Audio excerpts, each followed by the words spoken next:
Taking dinks out of the air can be one of the more difficult shots to master when we're up at the kitchen line, but the opportunities that can bring you can be huge. So in this video, I'm gonna show you my one simple secret that can make this shot much easier.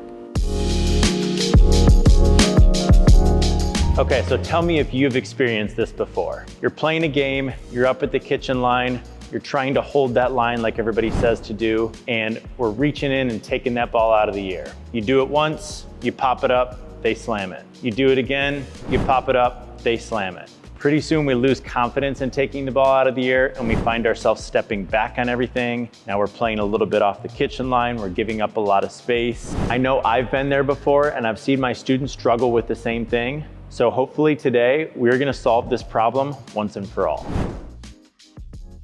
Okay, so first let's start by addressing the most common mistake that I see when hitting this shot and why I think most people struggle with it. When that ball is coming, when we are extending our paddle out as we're making contact, so ball's coming, I'm reaching out and hitting it, what happens is because that paddle is moving away from the body, it's very difficult to keep the ball soft. We're putting a lot of forward momentum into the shot and we can't hit it soft. It's gonna pop up and then we're gonna get smashed. So the reason this happens is when we're up here, we're thinking the ball is gonna bounce and we're gonna be hitting a dink. So a lot of times taking the ball out of the air becomes mentally our second option. And as that ball comes, we get excited and then we realize, oh, I can take it out of the air, and then we rush out and we hit it.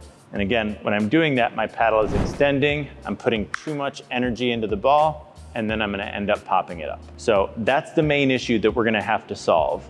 And we're gonna dive into exactly how we're gonna do that.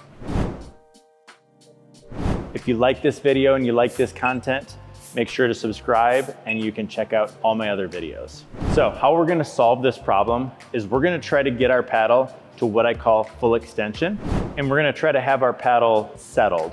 And by settled, I mean still before the ball arrives. You may have heard me talk about this in other videos that I've done, but I'm a big believer that if we can have the paddle still and waiting for the ball, you're gonna gain a lot more control over your shot. So what we're gonna do for this drill is you're gonna be at the kitchen line, you're gonna have one person with the arm extended straight, like straight line all the way through your arm and your paddle, okay? We're not gonna have the wrist cocked up. Straight line all the way through.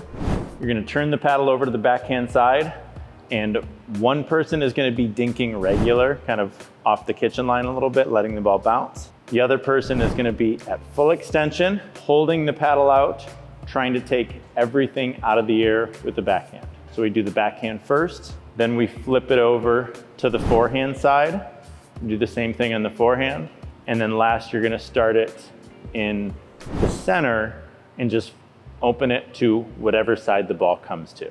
Again, your main goal here is to have that paddle out and waiting for the ball still before the ball arrives to the paddle.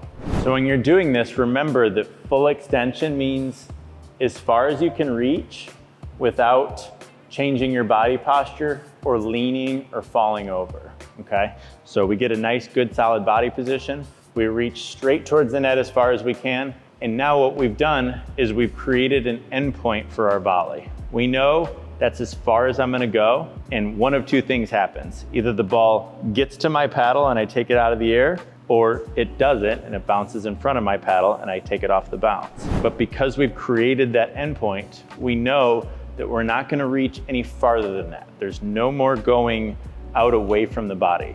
The only thing the paddle would do in this situation is if I decided to take it off the bounce, my paddle would work back towards my body. So the whole intention, the whole goal is no movement away from the body while we're hitting.